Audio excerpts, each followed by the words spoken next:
Hello and welcome to today's Denver Realtor video blog. I'm Stephen Pilkington, your host.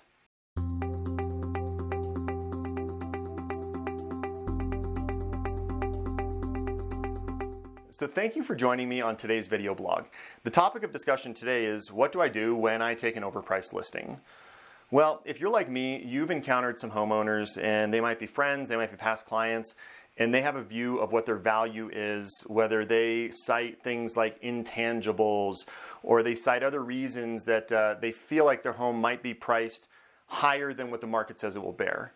And you have a choice to make on, do you want to service that client and take that listing, knowing that you might not be confident in the price, or do you want to walk away from it? And my stance on that is that if there's a reason that they really must sell, that they're relocating, they've got a baby coming, they're looking to downsize, they're retiring, something where it's not a matter of if they're going to sell, it's a matter of when, then we can be flexible a little bit more with that price point. Yet when you're sitting on a listing and now you have that wrenching feeling in your gut that it's overpriced, what do you do about it? So the first thing that I do is I look at the data. And the first place I go for the data is the showings. And that showing feedback is gold. So if you haven't reached out to all the realtors who have shown the property, I know Showing Time sends out automated updates, yet call them and get their feedback from it. And you may not know this, but you can go in there and change the questions on Showing Time. So it asks questions that you might want to see on there. Like, realtor, what price do you feel this house will sell for? Instead of saying something like, home is priced correct, overpriced, underpriced, and no one ever marks underpriced. So go to that data first and find out what those realtors say. Do everything in your power to get them to put it in writing so that when you're giving that information to your seller, it's not your opinion, it's what the buyer's and the buyer's realtor's opinion is. So that's the first place I look to start. Second place to look is what's happening with the houses around.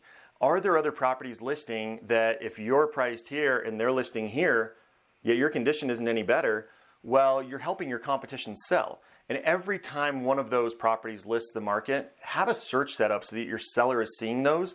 And please make sure to have a search set up so that as soon as one of those ones goes under contract, they know about it right away. And it's not a situation of you saying, hey, this property went under contract, and they look at you that you're not doing your job. The reality is that if you're getting people seeing it and you're getting eyeballs on it and they're not buying it, it's either a condition or it's a price. And if they're not willing to improve the condition, well, then they have to improve the price. So that's the second area I look. The third area I look then is what's happening with the data in the MLS on a larger scale. How many showings are average for a property in this price range? You can go to Showing Time and find out these things. So if a property that's priced at $500,000 sees on average 20 showings in the first 2 weeks and you've seen 6, well, that's a surefire way to tell that you might be overpriced. And we all know that the National Association of Realtors says that if you go 2 weeks with 0 showings, and they used to say if you have less than 10 showings in a 30-day period, that's a little bit different depending on where you are in the city. Yet those are some stats that you can put out to your client and you can give to them. And it's not you giving your opinion, though our job is to interpret the market. It is actually you providing information from experts based on data studies. And then when you're having those conversations, what I typically do is I like to set down each of those properties in front of my client, especially the ones that went under contract, and say, now, Mr. Seller, Mrs. Seller, if you guys were going to be purchasing a property and you looked at all 3 of these properties, and this one here is at $500, this one here is at $490, and this one here is at $480, which property would you buy? Would you buy your property for $500? And if so, can you show definitive reasons why? Not because you know the property already, yet if you're looking at the photos, like we've great marketing, we're looking at the square footage, we're looking at the livability, is that really the case? Or would you potentially buy one of these other properties? And it's pretty incredible that when you encounter a seller who actually starts getting in touch with reality, instead of just saying, well, oh yeah, my shag carpet is better than everyone else's and I don't like the new styles. That's silly. Yet you really get them to identify with what's selling and why it's selling, and then you just present the choice.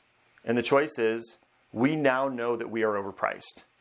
It would be malpractice of me to advise us to continue our course without making any adjustments. And the same way that a doctor can't commit malpractice, I don't believe in committing malpractice as a realtor and as your specialist. So the next step is deciding what amount would we like to do a price improvement for?